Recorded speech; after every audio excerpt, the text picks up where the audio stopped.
O primeiro olhar, o vínculo mãe-bebê como precursor de todas as outras relações afetivas, é o nosso tema aqui hoje no Pelo Amor de Deusas, um tema que eu vivo isso muito na prática, né, nas vivências, na assistência aos nascimentos. Apesar de ser um tema extremamente importante, se você não sabe, fique aqui com a gente para acompanhar.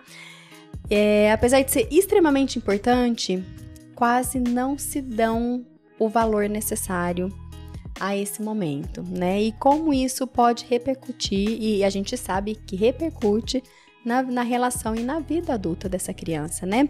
E hoje estou com minhas convidadas que vão me ajudar nesse tema para trazer essa reflexão. Obrigada, meninas, por aceitarem, viu? E se apresentem para quem está chegando agora aqui no nosso canal. Ok, sou Glória Gomes, psicoterapeuta e consteladora sistêmica. Eu sou Luciana Torrano, sou psicanalista, sou terapeuta de casal, família, atendo adolescentes e faço orientação de pais também. Ah, muito bom. Então vamos lá. O que seria, para a gente começar, né? O que seria esse primeiro olhar? Então, quando a gente estava conversando, eu pensei nesse tema porque eu sei do seu trabalho, conheço o seu trabalho desde o início e eu fico sempre muito assim, impactada com as imagens desse primeiro momento, desse primeiro olhar. E eu tirei isso de um texto, na verdade não fui eu que criei essa ideia, né? Eu desenvolvo, eu acredito, vejo isso na prática, foi um psicanalista que era pediatra inglês, o Donald Winnicott, que ele trouxe essa ideia do primeiro olhar, porque a mãe teria esse sonho, né? Ela constrói primeiro um sonho de quem é esse bebê dentro. Ele nasce primeiro de um desejo, então toda criança que nasce tem uma pré-história familiar e essa mãe ela já foi cuidada por alguém, então que foi cuidada por alguém e assim, né, essa ancestralidade do cuidado. E então dentro da mente da mãe tem esse bebê, né, que eles ainda não se conhecem. E o primeiro olhar, nesse caso, pode acontecer nesse momento, né, concretamente pode acontecer no momento do parto, mas ele é mais fundante quando o bebê percebe o olhar da mãe, quando ele olha e percebe que a mãe está olhando para ele.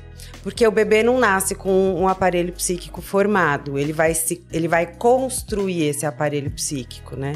Então, sensorialmente, ele percebe, ele vê algumas coisas, ele tem algumas imagens, mas quando ele percebe que ele está sendo olhado, né? Que existe um outro para fora dele, que o nutre, cuida. Porque muitas coisas que a gente fala do bebê, que ele tá rindo e não sei, a gente infere no bebê, né? Mas o bebê, ele tava dentro da mãe, era uma coisa só. Então, o Winnicott, ele foi um psicanalista que estudou com uma psicanalista anterior, que era a Melanie Klein, que observou muitos bebês. E essa observação, né, de mães, bebês, que deu origem os primeiros atendimentos psicoterápicos de criança, porque criança não era atendida, né? E foi a Melanie Klein que começou e o Winnicott depois desenvolveu.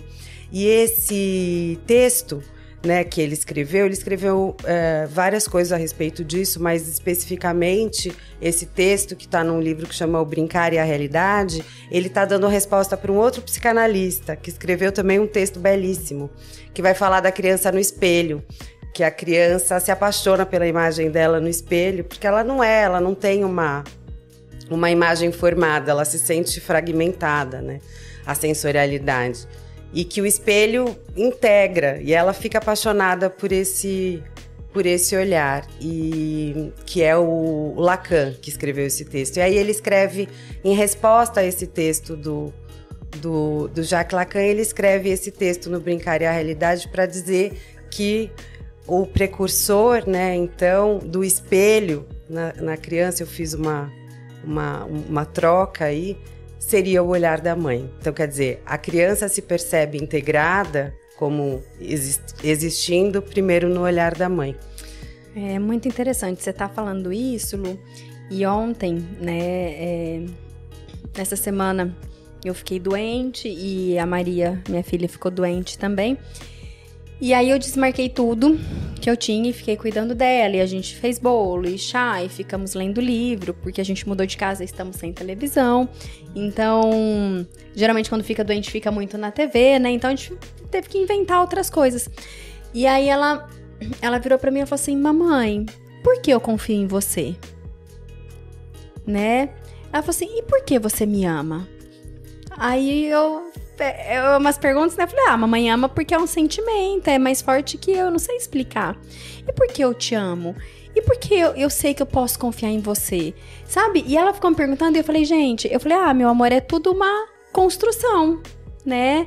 De quando você nasceu, você veio pro meu colo, eu sempre cuidei de você, então você sente que você pode confiar em mim. E nisso, né, a mamãe também vai cada vez mais amando você. E sei lá que eu falei, enfim. Mas eu acredito muito, né, nesse poder. E vou falar uma coisa, quando eu acompanho os nascimentos, né, porque eu acompanho tanto em equipes humanizadas, quanto em equipes não humanizadas, né? E, sinceramente, eu não gosto de atender com equipes não humanizadas, porque é muito mais pesado. E quando eu tô lá numa assistência que a mulher é violentada, né, de alguma forma, verbalmente, ou enfim, que seja, é ruim pra mim, né? Mas o que mais me pesa é quando o neném é violentado, né? Não que... né? A mulher, ela, de certa forma, ela escolheu estar ali. Ela tinha as informações e ela escolheu aquele sistema. E ela é uma adulta que ela pode também não aceitar aquilo que está acontecendo com ela, né? Então, ela tem a escolha. O neném não. O neném é 100% vulnerável, né? E quando o neném nasce e tira aquele neném da mãe, o choro é ensurdecedor, assim, sabe? Uhum. O bebê que nasce chorando é uma coisa, que nasce chorando, né, pelo choro si só. Agora, aquele neném que é tirado da mãe, o choro é desesperador. É uma coisa que eu não consigo estar perto, sabe? Aí eu falo assim pro pai: vai lá perto do neném, né, vai ver o que tá fazendo. E o pai tá passado, a mãe tá passada, e o neném tá, assim, esgoelando. E isso é uma coisa que me incomoda demais, porque pra mim não é um choro normal, né? Não sei dizer, enfim. Mas é uma situação que é o que mais pega pra mim, é aquele bebê sendo examinado, sofrendo várias intervenções, muitas vezes dolorosas, e longe da sua mãe. Né? Várias violências, porque aquele neném precisa passar por aquilo. A maior parte das vezes, não, né? Claudinha, você imagina pra esse bebê que tá ali há 40 semanas dentro do ventre, o mundo dele é o ventre, o mundo dele é a mãe, só. E aí ele sai e as boas-vindas é exatamente essa, né? Te separa da unidade e aí você é agredido, né? Aquele monte de luz na sua cara e espeta e fura, enfia coisa no olho e, né? Uhum. Então, assim, isso também, né, Lu, é uma marca pro resto da existência dessa criança. É um dos primeiros traumas. Assim, a gente sabe que são... É difícil disso ser simbolizado, porque a gente, né, como diz, não tem aparelho psíquico, mas as marcas sensoriais, elas ficam realmente. E como não tem nesse bebê essa noção de dois, ele nem é separado, né? A gente pode pensar até em coisas mais violentas até, porque se ele estava, como ela disse, numa unidade, é como se fosse partido mesmo. Por isso que essa delicadeza, né, nessa tentativa de uma delicadeza, e eu sei que isso pode acontecer em cesáreas também, né? Eu tive uma experiência de um parto normal e de 2 cesarianas, e o meu terceiro filho, o Francisco, eu senti que foi, assim, um nascimento muito tranquilo mesmo, porque tinha muito respeito, né? Da pediatra, da médica que estava comigo, do anestesista. Eu fui respeitada a todo tempo. E eu senti que ele ficou mais calmo, né? Assim, também nesse sentido de que essa mudança, porque são assim, impulsos, né? A gente não pode dizer que são emoções ainda. A gente vai nomear, mas a gente nomeia de fora. Mas são sensações dolorosas, né? Isso que você está falando, é como se fosse uma coisa desesperadora, né? O choro do nenê. E eu acho que essa suavidade é porque não vai tirar o trauma. O nascimento sempre vai ter essas marcas. Porque tem essa separação. O nascimento é o primeiro desafio, né, da nossa vida.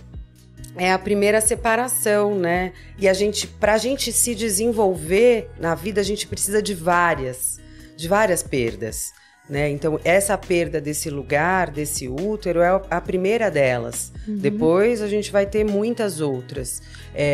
Mas depende um pouco de como que se vivencia cada uma. E cada bebê e cada mãe vão construir, né, essa história de uma maneira muito particular. A gente não pode generalizar, né?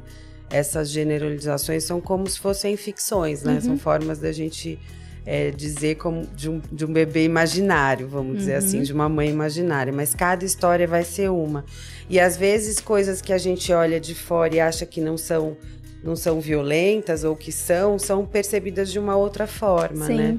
Mas a gente tem que ter o cuidado, porque são as primeiras relações. Você estava dizendo, você está ensinando a sua filha a conversar sobre emoções, né? Como isso é precioso, porque ela está conseguindo nomear o que ela sente, confiança, amor. Então, quantas repetições foram necessárias até ela conseguir notar nesse ambiente, né, que ela estava de mudança sem televisão, fazendo isso, que ela confia. Né? Porque às vezes a gente fala essas palavras para a criança, muitas vezes elas não têm a menor ideia do que significa. Né? Muitas vezes eu falo para mães e pais conversando muitas coisas, né? Informações e conteúdos para crianças muito pequenas. Eu falo, não precisa. Pergunta o que ele quer saber. Às vezes é uma frase, né? Porque ele vai guardar aquilo que vai fazer sentido, que vai dar nome para aquilo que ele está sentindo. Então hoje, né, que a sua filha está maiorzinha, ela consegue nomear as emoções, que é uma coisa que às vezes a gente vê adultos que não são capazes, né? Porque quem primeiro nomeia as emoções das crianças são as pessoas que cumprem essa função materna, que não necessariamente precisa ser a mãe, pode ser o pai, a avó, às vezes uma cuidadora, que vai nomeando. E isso que você falou para ela, você contou, o Winnicott chamava de preocupação materna primária, né? Que você cuidava dela porque você, né, gostava e você cuidava, e aos poucos ela foi confiando em você. Então é justamente nesse processo, porque é um processo de movimento. Todo vínculo é um movimento, né? Ele não vem de um lado só, ele tem uma flecha para os dois lados, né? Então, quando a gente vai falar de vínculos afetivos, tem essa construção que é uma construção baseada numa experiência, numa vivência que depois é nomeada de alguma forma, né? Que ela chamou de confiança, amor. Perguntou por que ela confiava, né? Quer dizer, ela não tem a reminiscência disso, ela não tem uma memória, mas ela sabe, porque ela tem a experiência, né? É uma memória afetiva, é uma memória corporal. É o sentir, né? Como essa palavra confiança, né, Claudinha, tem a ver com o que nós estamos falando. Porque eu imagino que esse primeiro vínculo da criança, esse primeiro colo que a mãe vai dar, não só o olhar, né? Mas como receber no colo, já é muito significativo para o resto da existência, né? Se é um colo frouxo, se é um colo que pega, se é um colo que protege. Isso já diz muito para essa criança. Tipo, eu saí daqui e vim para cá. Então, eu ainda continuo nessa continuidade, dessa unidade que aos poucos vão sendo separadas e tendo cada um sua individualidade, né? Mas essa confiança, ela já começa aqui. E é interessante que quando o bebê nasce, não é uma regra, né? Mas quando o bebê nasce e vai direto pro colo da mãe, a maioria não chora. E aí, as mães ainda perguntam, mas ele não tá chorando, tá tudo bem? Né? Tá vivo. Porque o estereótipo é o neném nascer e chorar, né? E a gente fala assim, vamos tirar ele de você. A hora que já descolando, ele já começa pra avaliar e tudo, aí ele já começa a chorar. E lógico que não é uma regra, tem aqueles bebês que às vezes a cabecinha tá pra fora e já começou a chorar, né? Então, lógico, não é uma regra, mas a gente percebe, realmente, eu postei uma foto esses dias de uma cesárea com indicação, né? E muitas mulheres que me procuram, elas buscam o parto normal, né? Mas a cesariana, ela também faz parte. E ela é muito bem-vinda, se bem indicada, né? E ela pode ser uma experiência de muito amor e respeito. E foi uma cesárea indicada, enfim. E apesar de cognitivamente as mulheres saberem disso, na hora nem sempre é fácil aceitar. E existe a frustração de, poxa, queria uma coisa e precisei de outra. E nessa foto, e ainda eu que tirei a foto, a hora que o neném nasceu, essa mãe pegou a neném de um jeito que me emocionou. Eu nunca vi isso numa cesariana, né? Porque geralmente as mulheres estão frustradas, cansadas, esgotadas, e ela pegou essa neném. Que aí a hora que eu registrei a foto, eu falei, meu Deus, você me manda essa foto, porque a foto ficou maravilhosa. É uma coisa assim, tipo, sabe? E aí eu fiquei pensando, fui embora com essa foto na cabeça. E depois perguntei como ela tava, né? E eu acho que é isso, né? O colo, como que é esse colo, como que é esse olhar. E eu lembro que a gente tava na vivência lá que a gente fez das mulheres da humanização, e a Glória passou um exercício de... Como é que era? Que a gente ficava olhando deitada, né? Que você falou que o bebê só tem o olhar. Vocês estavam treinando o nervo óptico, a formação do nervo óptico. Que o neném só tem o olhar para se comunicar, né? E a gente tinha que ficar olhando no olho da outra pessoa e a outra pessoa desviava, não era isso? E a outra pessoa fazia demência, fingia demência, que você não estava ali, te ignorava. E como é difícil. E o quanto é desesperador pra gente, enquanto adulto, acionar essa memória, né? E aí, você falando da cesárea, Claudinha, a nossa resistência enquanto mulheres também, eu sinto, né? De ir pra cesárea, mesmo sob uma indicação, né? E não sei, não são todas as mulheres, não podemos generalizar nada, né? Mas quando a mulher vai pra cesárea já na exaustão, né? Como fica mais difícil pra mãe fazer isso, porque às vezes é um esforço sobre-humano a mãe estar presente. A hora que nasce o bebê, essa mãe tá exausta, exaurida. Né? Que é o que a gente vem conversando bastante, né? Qual o equilíbrio nessa história toda? Qual o momento, né? Porque eu imagino que não é a via, se é via vaginal ou se foi uma cesárea, né? O importante é como esse bebê vai ser recebido. Precisa ter espaço interno, né? Exato. Precisa ter o espaço a mãe precisa ela ter um espaço, né? E eu acho que o cansaço, a exaustão, a frustração, elas vão tomando muito lugar. Precisa ter o cuidado com o psiquismo também. Sim, medo dessa mãe. E o excesso de, às vezes, de expectativa, como ele pode trazer mais frustração, né? Porque, na verdade, nada tem que ser de um jeito. As coisas são do jeito que elas são, né? E é aquilo que teria que ser. A gente se prepara para uma coisa, mas às vezes a nossa vida se constrói, né, no imprevisto. E então poder lidar com... eu acho que com a possibilidade de que as coisas não saiam do jeito que se espera é muito importante. E pode ser até isso que a Glória falou, né? Pode até preservar esse psiquismo da mãe para poder receber o bebê. Ela tá ali.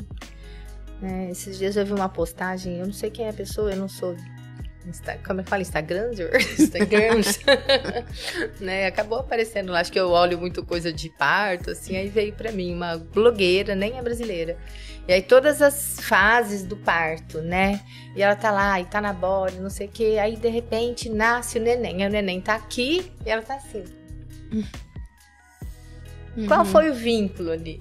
foi via vaginal, né? Mas assim, ela tava posando pra uma foto, ela não estava com o bebê dela. Sim. Ela queria saber quantos likes ela ia receber. Eu acompanhei um também, que o bebê nasceu e tal. Aí, enfim, ela falou, Claudinha, faz um vídeo pra mim. Eu falei, tá, mas, né? Comecei a gravar, eu já tinha filmado várias coisas lá pra ela ter, guardar. Aí no vídeo ela falou assim... Como se fosse o primeiro. Eu assim... Eu tipo, é outra pessoa? Sabe? É interessante, mas... E aí, né? Que eu falo... O vínculo, na verdade, ele é independente da via. Sim, Ele claro. é independente da via. Assim como a amamentação, que muitas pessoas falam. Tem mães que amamentam com a alma, que às vezes não tem o leite no peito. E eu acompanho às vezes situações de adoção e assim, a função materna tá lá, né? Essa mãe tá olhando para esse bebê e amamentando e cuidando e com essa preocupação, mesmo sem ter tido essa experiência biológica do nascimento e da gestação, mas ele estava sendo gestado em outro lugar. Né? Às vezes você vê a foto e fala... Ela encontrou, né? O filho dela nasceu mesmo.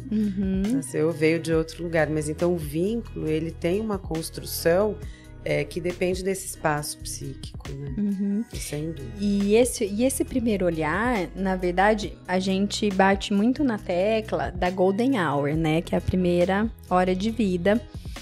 E o quanto isso é importante, né? Da mãe fazer o contato pele a pele e esse imprinting, né, que a gente fala, que é do apaixonamento, o olhar para esse neném e todos os benefícios dos hormônios, da facilidade da amamentação, né, facilidade entre aspas, mas questão da parte hormonal, e a gente pede. E quanto tempo, assim, porque a gente fala 1 hora, e a gente realmente cumpre essa 1 hora. A gente deixa lá o bebê por 1 hora no colo da mãe, pra ela curtir. E geralmente quando o bebê nasce tudo bem, está tudo bem com mãe e bebê, geralmente a gente sai da sala. A gente fala, a gente vai sair pra vocês darem as boas-vindas, porque a gente quer ver, né? Ai, os dedinhos, a orelhinha, nananana. Então a gente sai e deixa esse casal com esse neném, a gente fica do lado de fora, dá uns 10 minutinhos pra eles ficarem nesse momento. E muitas vezes a gente vê o quê? O pai, lógico, no calor da emoção, tudo, já pega o celular pra fazer uma ligação pra família. Aí a gente fala assim, você pode ligar depois pra sua família, não vai mudar nada. Falei, esse momento aqui é de vocês. É da família de vocês. Você não prefere ficar aqui e depois você faz a ligação? Mesmo porque tem toda a questão hormonal ali. O parto não acaba com o nascimento do neném. Tem o nascimento da placenta, que ele precisa dos mesmos hormônios de introspecção para que a placenta seja dectada. E a hora que começa uma euforia muito grande, esses hormônios com certeza são bloqueados e a gente pode ter uma questão da placenta. Então a gente sempre orienta os casais, depois que a placenta nascer, pode fazer ligação, pode fazer festa, pode fazer o que quiser. Mas procure ter esse momento. E ainda no dia de hoje a gente falou sobre os vícios aceitáveis, né? Da nossa vida, e o celular é um deles. Então, quanto até nesse momento tão especial, a gente consegue não estar ali, né? Querendo já falar pra... Lógico, a família tá preocupada, mas 10 minutos mais, 10 minutos menos vai mudar o que lá? Nossa, Claudinha, isso que você falou, tem tantas outros desdobramentos, tá tanto podcast. Dá muito episódio, né? Um deles, o estado de presença, né? Como nós temos uma dificuldade, enquanto seres humanos, dessa década de estar presente com essas facilidades da tecnologia. Porque eu tô aqui com você, mas meu celular tá aqui, eu posso falar em qualquer lugar do mundo e ver qualquer notícia ao mesmo tempo, né? Então... estar no momento presente sempre exigiu algum esforço, porque a mente também voa, não precisa do celular para voar, né? Então, acho que agora tá mais desafiador. E para a juventude tá muito fácil, né? E aí é onde a gente perde o acesso, deve receber muita demanda, que você atende famílias, né? No consultório a tecnologia roubando a hora do jantar, a hora do almoço, né? A convivência, isso que você e a Maria não vivem, vocês vivem de uma outra forma. Aí tem um outro desdobramento que é onde está o foco daquele casal que acabou de criar uma família, de gerar uma família ali, né? Ou que seja o segundo filho, tá? Mas aquela família tá parindo, né? Ela ainda está em trabalho de parto e já tá voltando o foco para a família de origem. O foco é aqui, né? É aqui, essa barriga, aqui é esse frente. Bebê, aqui é o futuro. Né? Então isso é muito significativo. Eu acho que vale sim um episódio para a gente conversar um pouco sobre essa questão de onde está a nossa energia, onde está o nosso foco. A gratidão e as nossas vidas nós devemos e deveremos sempre aos nossos pais. Não mesmo, sim. E mesmo porque nesse momento aquele bebê tá ali. Então, para ser visto. Eu justamente ia falar da necessidade de estar presente no aqui, no agora, para conseguir proporcionar esse olhar. Porque provavelmente o primeiro olhar que eu tô falando, que funda o bebê, não vai acontecer logo que ele nasce, porque o bebê é lindo. Mas ele vai acontecer enquanto esse bebê ainda é bebê. Ao longo, não precisa ser no primeiro momento, ao longo. Porque ele não ele é puramente sensorial. E pouco a pouco, né, com o cuidado da mãe, ele vai percebendo um pouco mais a pele, o corpo. A gente fala que a gente não, né? Teve um desenvolvimentista que falou isso que eu acho lindo, que a mãe erogeniza o corpo, é como se o amor da mãe fosse tornando o corpo do bebê, né? Porque é um contorno, né? Acho bonito pensar que a mãe dá o contorno do bebê. Ele era chama Serge Leclerc, ele não foi muito famoso no Brasil, mas ele era da mesma turma, assim, do Sartre, da Simone de Beauvoir, e ele tem esse livro que chama O Corpo Erógeno, e ele vai fazer essa descrição desses primeiros contatos da mãe, dessa função materna. Não precisa ser a mãe especificamente, né? Porque nem todo mundo tem uma mãe, né? Às vezes são outras cuidadoras que vão oferecer esse papel. E aí a importância de olhar no olho. Então isso que a Glória está falando eu acho muito importante, porque o celular tem roubado o olhar. Ele tem roubado esse olhar. Eu recebi uma avó esses dias no consultório e ela estava falando, ela foi para fazer uma consulta mesmo familiar lá de umas questões, umas orientações para ela. E ela estava falando que a filha dela amamenta o nenê olhando no celular, o bebezinho que acabou de nascer, assim, bem pequenininho. E ela falando, e ela falava, mãe, mas é para me distrair. Ela fala, não é para você se distrair, Exatamente. Você precisa olhar para o seu filho, né? E ela não consegue. Então, existem dificuldades também. Porque isso que você falou, como se fosse uma direção de arte, né? Porque é como se a pessoa existisse na imagem que ela posta para o outro e ela não existisse nela mesma. Então, o que acontece? Essa mãe, ela não está desvalorizando a criança, ela está desvalorizando o próprio olhar dela, a própria atenção, como se a atenção dela não fosse capaz, não fosse transformadora.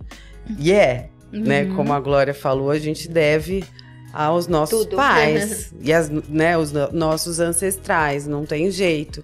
E quem cuidou dos nossos ancestrais, porque senão eles não teriam sobrevivido. Eu sempre falo isso, que se a gente chegou até aqui, a gente teve bons ancestrais. Estamos vivas, pelo menos. Porque a gente está vivo, sobreviveu a peste, guerra, um monte de coisas, até chegarmos aqui. E a gente, quando a gente pega esse bebê e cuida dele, a gente está transmitindo, né? Na psicanálise vincular, a gente fala de duas heranças, de duas transmissões psíquicas, né, principais na geracionalidade. Uma é intergeracional, que seria isso. Nesse cuidado, ela está transmitindo, sem palavras, aquilo que ela já recebeu de outros cuidados, né, a mãe ou a cuidadora. E aí a gente já também ensina a língua, a cultura, as tradições. Por exemplo, tem culturas que os bebês não tomam banho todo dia, né? Para eles acham que não é bom.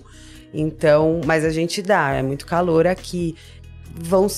São experiências que são diferentes e que são transmitidas. E o bebê percebe isso, né? O cuidado, e ele vai ficando com essas marcas. E quando a gente pensa numa menina, depois, né, se ela tiver um filho, ela também vai fazer isso com o filho. Um menino, ele vai receber essa maternagem da mãe, ele pode fazer isso com o filho dele também no futuro, né? Mesmo que ele não tenha a memória de contar, minha mãe fazia assim comigo, porque ela era bebê, né? Não é um registro simbólico, é um registro de pele, né? De físico.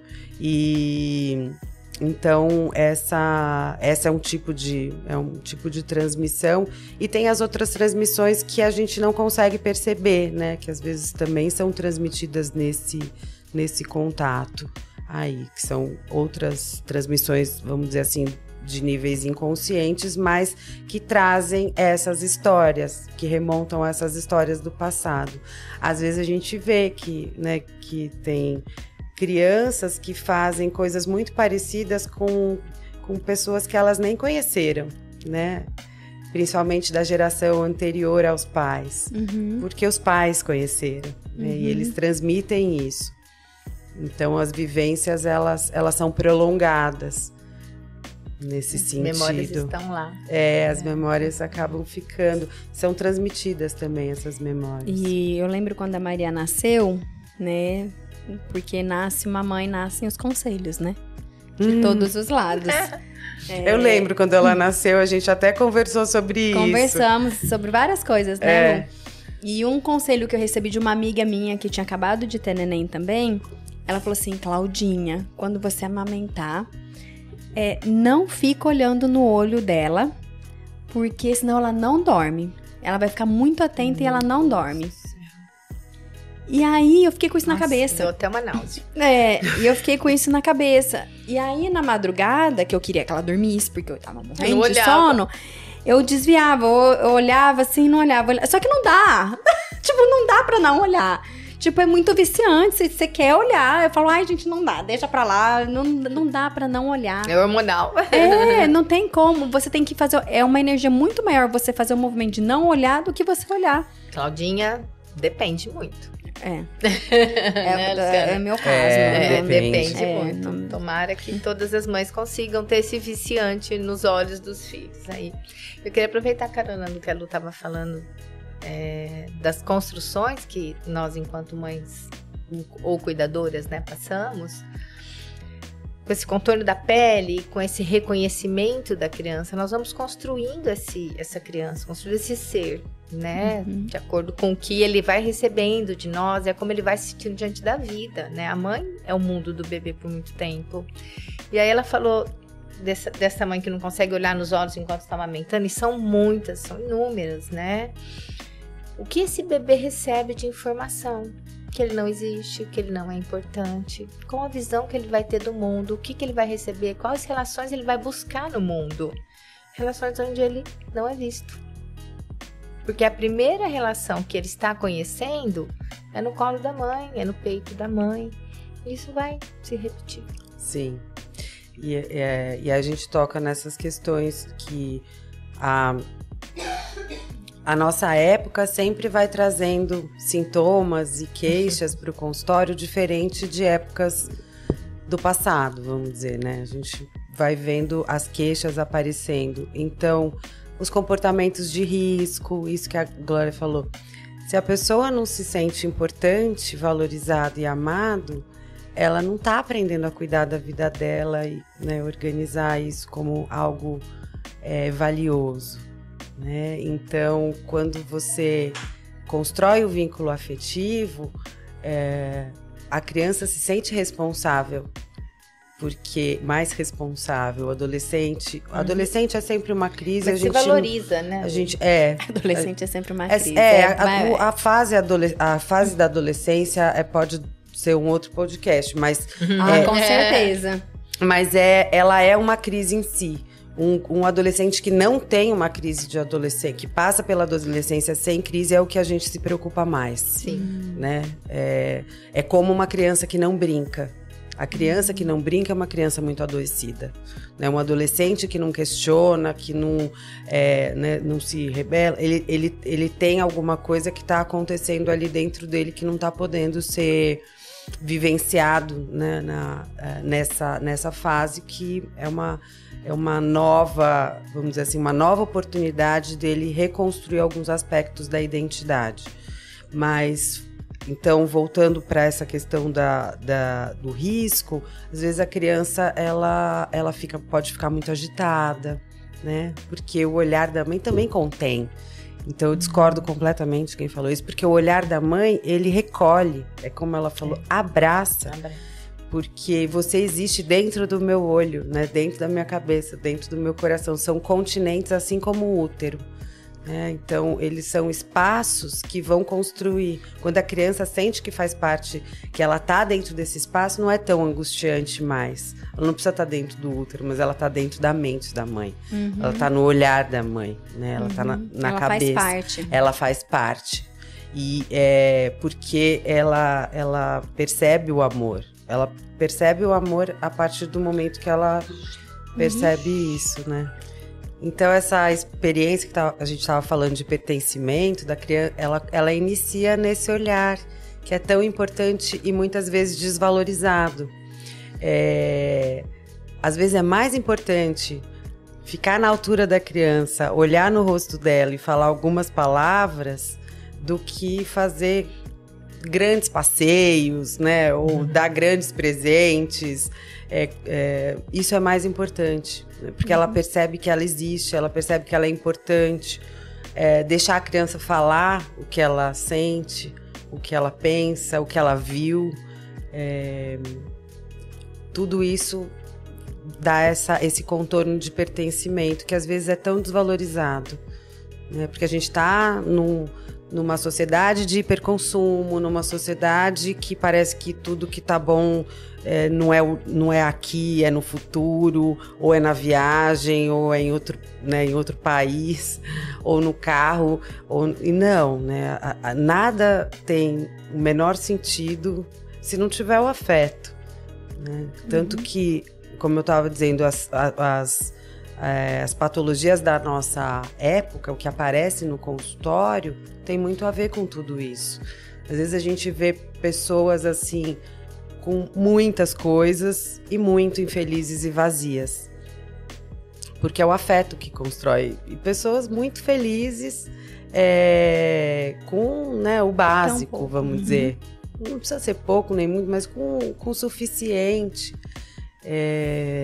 Então, eu acho que essa qualidade da relação, ela precisa ser valorizada e ela é marcada por essas primeiras relações. E esse vínculo, ele é com a mãe. E o pai nessa história? Então, o que acontece é que, assim, o vínculo, ele inicia com uma pessoa, depois ele passa para outra pessoa e depois ele é capaz de ser expandido. Então a gente fala da mãe, mas ele vai ter esse vínculo com alguém primeiro. E, em geral, por que é a mãe?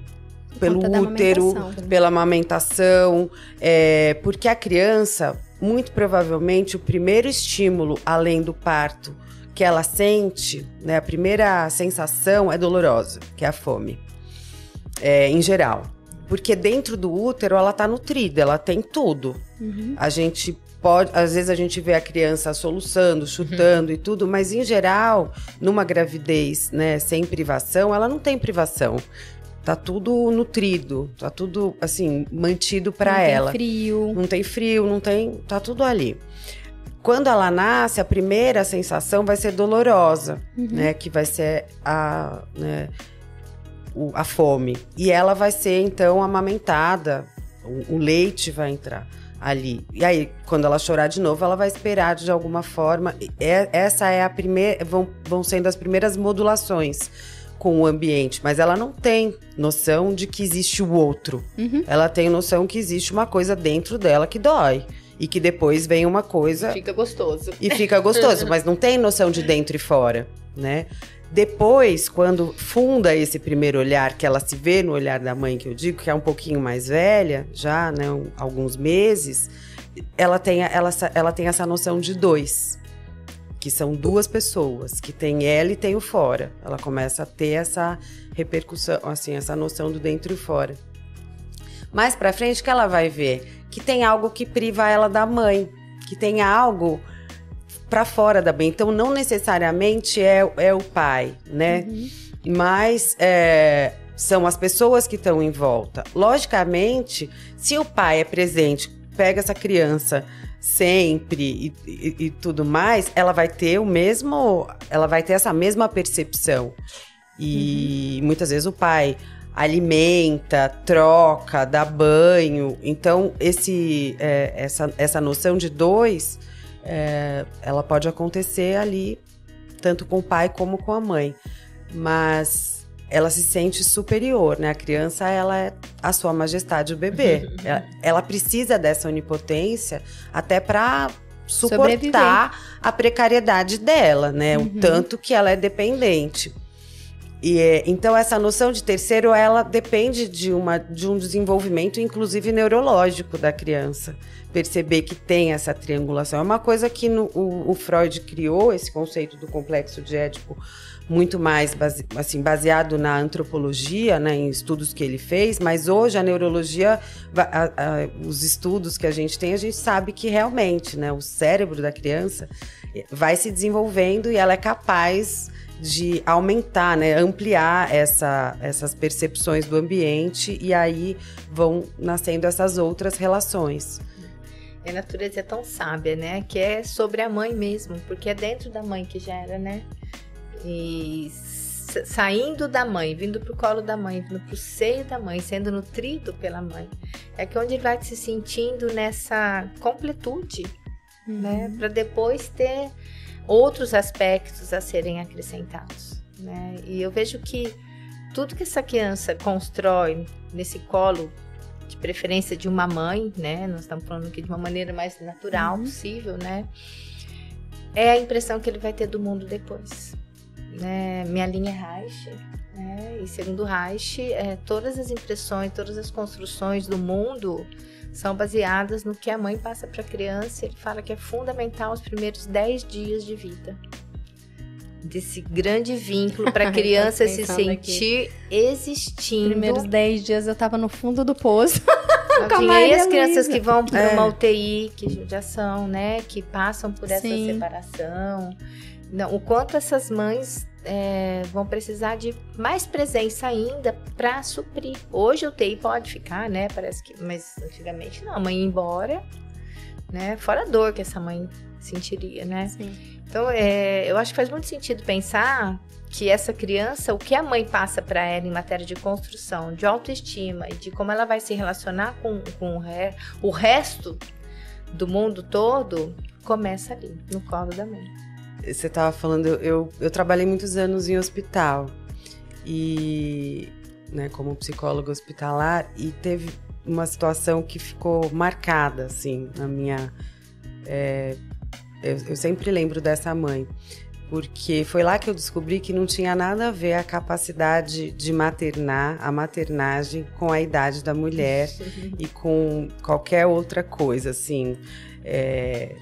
estudo, estrutura familiar, financeira. Bom, eu trabalhei no Hospital das Clínicas, foi o único hospital que eu trabalhei. Lá em São Paulo eu fiz estágio também num hospital público, nunca trabalhei em hospital privado. Então, era uma mãezinha, acho que ela tinha 16 anos, e o bebezinho dela nasceu prematuro. Era uma menina, uma bebezinha, com poucas gramas, era muito petitico. E ela ficava olhando para esse bebê nessa incubadora, e ela ficava do lado. Ela só ficava do lado. E me pediram para eu atender. Eu não trabalhava na UTI. No berçário, na UTI, eu não trabalhava. Mas como tinham muito poucos psicólogos, me chamavam e eu sempre ia quando precisava, porque também tinha um serviço de interconsultas, mas eu acho que eu devia estar dando algum plantão, era no sábado, ou em algum feriado, e eu fui. E eu tinha meus filhos bem pequenininhos, o Francisco nem tinha nascido. E aí eu fiquei olhando para ela, e ela olhando para o bebê. E foi o atendimento que eu consegui fazer. Eu pus a mão nos ombros dela e eu ficava olhando para ela e ela olhando para o bebê. Não tinha, era aquilo, ela precisava de um suporte, de um apoio. E aí a gente conversou um pouquinho e ela falava assim, ela ainda não acordou, ela ainda não sabe que ela tá aqui, ela acha que ela ainda tá na minha barriga. Ela falava, olha a percepção, a sensibilidade dessa mãe. Com 16 anos. Com 16 anos. Ela ainda acha que ela tá na... Por isso que ela tá tão quietinha. Ela vai acordar. E a gente não sabia como que essa menina ia ficar, se sequelas, nasceu muito pequena. E aí, depois ela pediu pra me chamar, né? Um dia que a nenezinha tinha... Acordado. E aí eu fui lá pra ver o que era a nenezinha acordada. E era a nenezinha olhando pra ela de algum jeito, né? Assim, ela tava mais desperta, sei lá, já tava com 1 quilo e pouco, já tinha ganho, porque ficou um tempo. E então ela tava gestando, ela continuava gestando. Nasceu prematura, mas estava gestando com o olhar. Ela estava gestando com a presença, ela estava gestando... E isso é uma sensibilidade que você não explica isso pro outro. Você não injeta isso no outro. Você deve saber muito melhor do que eu, porque você tá nesse lugar ali. Isso é maternagem. Você não ensina. Essa é propaganda natural. Nasce uma mãe, não é assim. Tem gente que não consegue fazer isso e é claro, né? E aí fica essa privação. A Glória estava falando do Reich, a base, né, do pensamento do Reich é muito freudiano. Eles saem do mesmo lugar. Então, as preocupações são muito parecidas, apesar da técnica ser muito diferente. Nem sei se é tão diferente, mas é diferente. Os pensamentos, né, a forma de olhar é assim. Então, eu acho que ninguém nega, né, que essas primeiras relações sejam tão fundantes de todas as outras. Sim. E pensando aqui, né? Nós estamos aqui na vida adulta, ou deveríamos estar, ou pelo menos temos mais idade, né? Às vezes a gente tem idade e não estamos na vida adulta ainda, mas enfim. Né? Outro podcast. Outro podcast. Mas a gente que, de repente, não teve esse olhar, não teve esse colo, teve um colo frouxo, né? É isso, só terapia, né, gente? Só terapia. Só terapia na veia e assim vamos seguir a vida, né? Porque a gente vai arrumando alternativas para se suprir, né, na vida. Então, essa criança que teve colo frouxo, pouco olhar, eu uso muito esse termo colo frouxo, porque eu acho que é aquela mãe que não dá contorno, né? A criança fica insegura depois, né? Nós estamos arrumando recursos, Claudinha. Aí a gente pode virar uma pessoa que faz tudo perfeitamente. Ela olha pra mim, tá, gente? 1 milhão de coisas. Porque a gente vai procurar uma maneira de suprir aquilo. Eu gosto muito de falar do filme do meu malvado favorito, de uma cena, eu até gravei essa cena que eu quero fazer um Reels com ela. Que é a cena que o Gru tá produzindo um aviãozinho de papel. E aí ele faz, mãe, fiz um foguete. É um foguete, né? Aí a mãe, Aí ele faz um outro protótipo de um foguete que voa agora. Mãe, agora o meu foguete voa. Ela, Mãe, agora é um foguete não sei das quantas. Ela, Aí o Gru cresce, o que ele vira? Meu malvado favorito e quer roubar a lua. Pra quem que ele quer roubar a lua? Pra mãe. Pra mãe, pra suprir a falta do olhar. Eu acho muito significativo, assim. Eu acho que, assim, se chegar no consultório, porque tem um sofrimento, então percebe essa... Não sei se é essa ausência, mas de alguma maneira percebe, dá pra gente fazer um cuidado, né, ali. Mas se não... Pode ficar com os sintomas, né? Então ele vai chegar roubando a lua. Tentar roubar a lua. Então fica aí a reflexão, né? Para nós, foi bem profundo. Para nós, como mulheres, né? Que podemos estar ou não aí vivendo a maternagem. Para quem está vivendo a maternagem, como está o olhar com esse seu filho? A presença realmente com esse seu filho. Você está olhando? Está olhando para o seu filho, né? E para quem não é mãe e está ouvindo... Como que tá o seu olhar aí com a sua mãe, né? E o que você pode fazer para melhorar isso? É isso, meninas. Muito obrigada. Foi Muito maravilhoso. obrigada, muito bom. Claudinha. Obrigada. Obrigada, viu? Luciana. Obrigada, Glória.